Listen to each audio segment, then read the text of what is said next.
Kia ora, ko whasmithaho, nā mai ki te whare, welcome to the House. Politics, sadly, is structurally oriented to focus on the short term, because politicians who can't demonstrate at least the appearance of positive change may not stay in office very long. So even when MPs are looking at problems that will outlast the Rock of Gibraltar, say the existence of crime, they want solutions now. The corollary is that there is less incentive to address issues that are not screaming for attention, things that will be a problem but haven't fully declared themselves yet. And the big daddy of these is this. The Finance and Expenditure Committee's report on the inquiry into climate adaptation presents an extensive set of recommendations designed to comprehensively guide New Zealand's strategic response.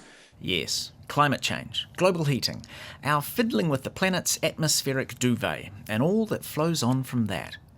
The last thing that MPs did before Parliament took a breather was debate the report of a Select Committee inquiry into climate change adaptation. As Cameron Brewer said, Timing of this is perfect, it's important, it's critical. You see, it is 129 years since the Swedish scientist Svante Arrhenius warned us that if we doubled the atmospheric carbon dioxide, it would raise the average surface temperature by 5 or 6 degrees Celsius and potentially cause our extinction. In the 129 years since, we've increased CO2 by 50%, which is very quick work. Having done such a bang-up job since 1896 in not preventing climate change, or indeed mitigating it, we are now moving on to the final stage of climate change grief, adaptation. And this time, we may pay more attention, because while it might be difficult, it now comes with less than gentle prompting. Labour MP Deborah Russell. When the skies just opened and the water flooded down, I sat looking at our deck and it was just like a tap had opened. It wasn't rain. And I'm sure that was a common experience for many people here. My neighbours' houses slipped away, quite literally, just a few properties down from ours in Titirangi. Roads were destroyed. Horribly, lives were lost. What we know is that those Auckland anniversary weekend floods were because of a huge stream of water coming from the tropics, and it is highly, highly probable that it was strongly affected by climate change. The Finance and Expenditure Committee have spent months on this report, and it is an interesting read. But it is not a blueprint. Its recommendations are not so much for action as they are ideas for frameworks that might help someone else, one day, make a decision in the future. But believe it or not, that's actually progress. Last year, when the committee was hearing evidence towards the inquiry, my colleague Louis Collins talked to two submitters from the Climate Change Commission, Rod Carr and Stephen Walter. This is likely to be the most difficult challenge that this country faces over the next century. A big part of that will be trying to find out, first of all, how we allocate the costs in a manner that's fair, but also how we find the quantum of funding that's necessary to adapt to climate change.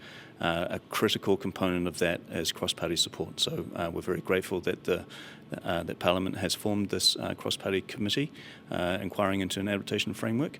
If it is not clear to households and businesses where costs and losses will lie, that they will not make the optimum choices about where to live and what to produce and what risks to avoid. So we were very clear with the Finance and Expenditure Committee that the matter of where costs and losses lie is critical to good choices being made. The report's main themes are who decides and who pays. And both are a little bit fudged, with the answers being, well, everyone should decide, and it should cost as little as possible.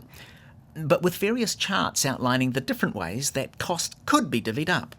Louis also talked to the then chair of the committee, National Party MP Stuart Smith. Well, this is a bipartisan inquiry. All the parties are collaborating and actually it's working really well. And ultimately, even in the adaptation space. There will be things that we disagree on party lines, but the thing is to find the maximum amount of things that we can agree on so that we can make progress, because governments come and go, and this is a long-term issue, a very long-term issue, and so it's something we have to do. Ultimately, as I said, we built most of our towns and cities on river deltas, so swamps. Yes, exactly. Like Christchurch. Like Christchurch, exactly. But the question is, do we actually mitigate that now and try and stop the flooding, or do we at some point say, well, we have to retreat from that area? And so we're looking at how do you come up with a framework to make those decisions, who makes those decisions, then come up with a framework about who pays for those decisions. You might think that cross-party agreement would be easy on this, but the questions who decides and who pays both fall firmly into the sometimes cavernous philosophical divides that delineate the parties. To what extent should decisions about where to build or from where to retreat be individual, local or central, or even entirely reliant on market forces? And who pays more, the affected, the polluter, the community, or the nation? Should individuals or councils, or banks and insurers decide where is safe to build or to buy?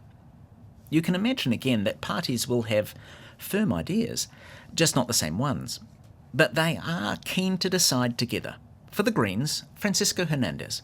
And we're encouraged to hear that the government is trying to face the issue of climate adaptation. This is something that successive governments haven't quite gotten right yet, and it's still not quite there yet, but we're here to help in the spirit of constructive engagement. Although you can also tell agreeing will be fraught. Now, who will pay for this?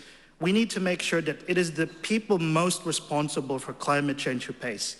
A model where exacerbator pays is more appropriate with the cost of adaptation, and managed retreat rather than trying to move to a beneficiary pays model, which doesn't actually account for historical inequities and also, as the previous speaker articulated, class inequities that might have occurred. On the upside, at least when our Parliament debates this topic, half the MPs don't think it's all some vast conspiracy. For National, Dan Bidwar. I wish to start out by saying that climate change is here, it's real. Businesses know it, farmers know it, our export markets know it, our Pacific neighbours know it, our communities know it. And it is a significant issue already, Madam Speaker, as we've heard today. And I want to acknowledge the anniversary floods in Cyclone Gabrielle just over 2 years ago. It might not be universal though. Bidwar might not have heard the earlier contribution from ACT MP Mark Cameron. We can't have extreme examples as being the template for how we work through this.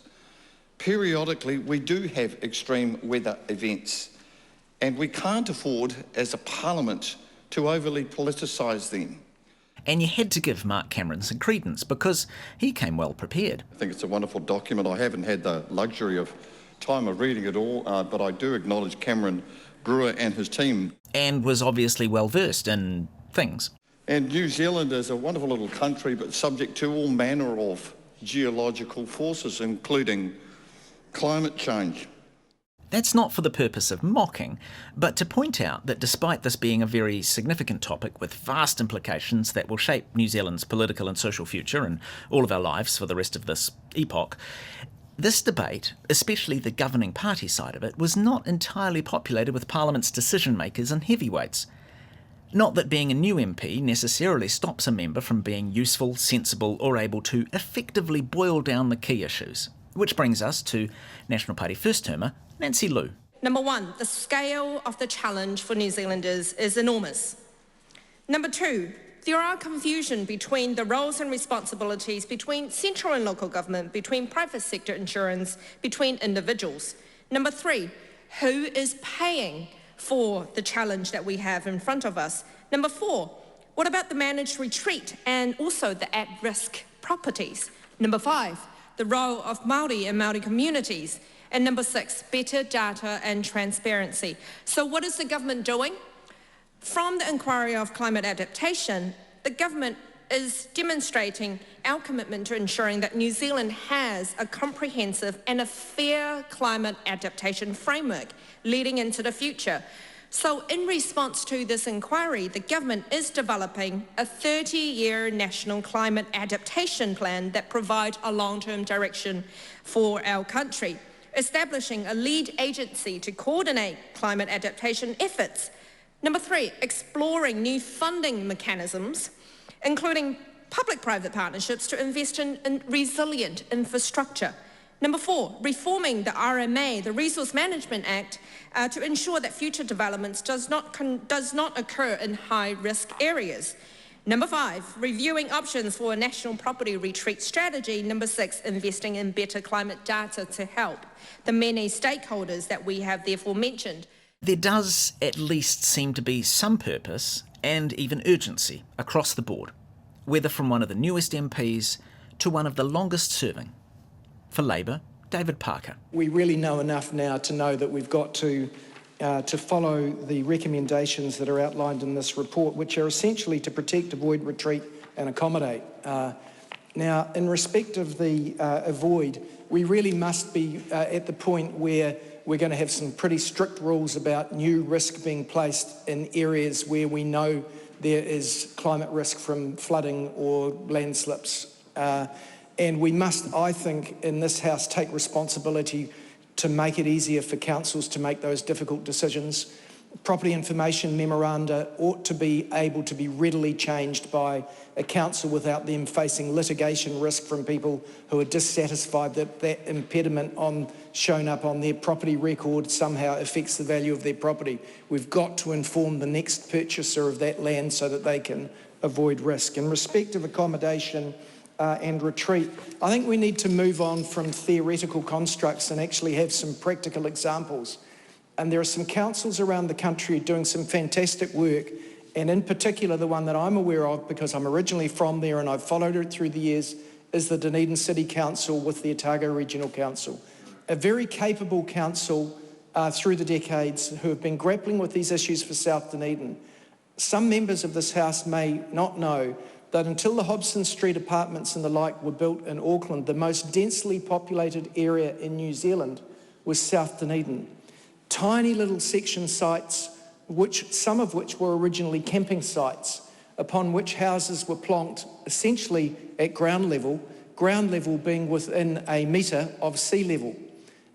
Even when I was a child, before we had the sea level rise issues, there have always been problems with digging drains in winter in South Dunedin because the water table is so high.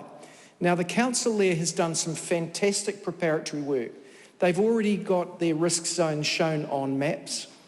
They've already got rules that say that if you're going to build another building in those areas, another residential lot, it's got to be movable. It's got to be on piles that can be jacked up and taken away. Very practical step. They've now moved to identify the areas which are lowest that need to move first.